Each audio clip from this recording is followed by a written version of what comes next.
Call of the Seagull, sample track. Written and narrated by Flicky Harrison.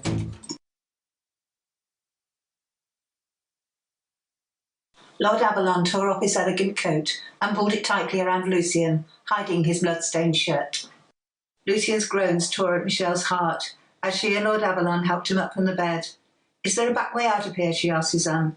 "Yes, but hurry, they are nearly here," urged Suzanne, her young face creased with worry. Between them they got Lucien down the back stairs. A door let out into a winding lane which led to some disused stables. The owners had long since fled. Suzanne slipped back to her room to hide the blood-stained coat and meet the soldiers. She would hopefully throw them off the scent. She gave Lucien one long, agonising parting look. "Take care of him," she said. At the rear of the stables, Michelle covered Lucien with straw. It reminded her of the last time they had been in hiding. "I'll stay with him while you get a carriage," she said to Lord Avalon. "If we are not here when you get back—" She held out her hands. "God bless you." Lord Avalon did not waste time arguing. He merely nodded and was gone. Michelle lay close to Lucien, her hand lying lightly across his chest in a protective gesture.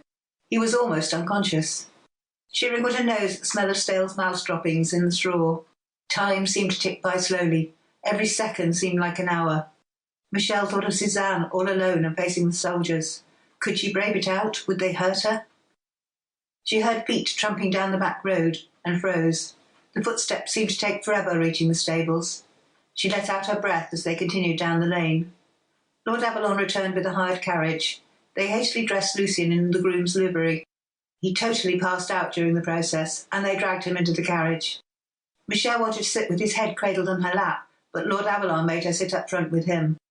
"The hotel proprietor would think it mighty odd for my sister to care for a groom," he said.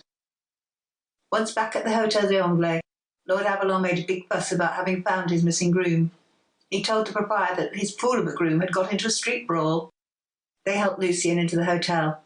Lord Avalon announced he had news from England and had to leave within the hour.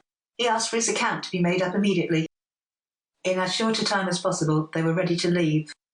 "Fit to travel then, Golding?" said Avalon sharply. "Yes, sir, I am ready, sir." Lucien stumbled towards the cabriolet. Michelle moved forward to help him, but Lord Avalon firmly held her back. Lucien clambered painfully up onto the box. Lord Avalon hustled Michelle inside the carriage, giving her no time to protest. For the benefit of the cab driver, and to keep Lucien conscious, Lord Avalon continued to abuse him. He roundly accused him of drinking and brawling. Lucien clutched the sides of the cab, desperately trying not to slip back into unconsciousness. Away from the Hotel d'Anglais, Lord Avalon told the driver he wanted to go to the nearest hostelry, where he could hire a carriage, as he had a fancy to drive himself. They were soon in the hired carriage, with Lord Avalon at the reins, and Lucien tightly wedged beside him. Michelle rode inside. They reached the barricades.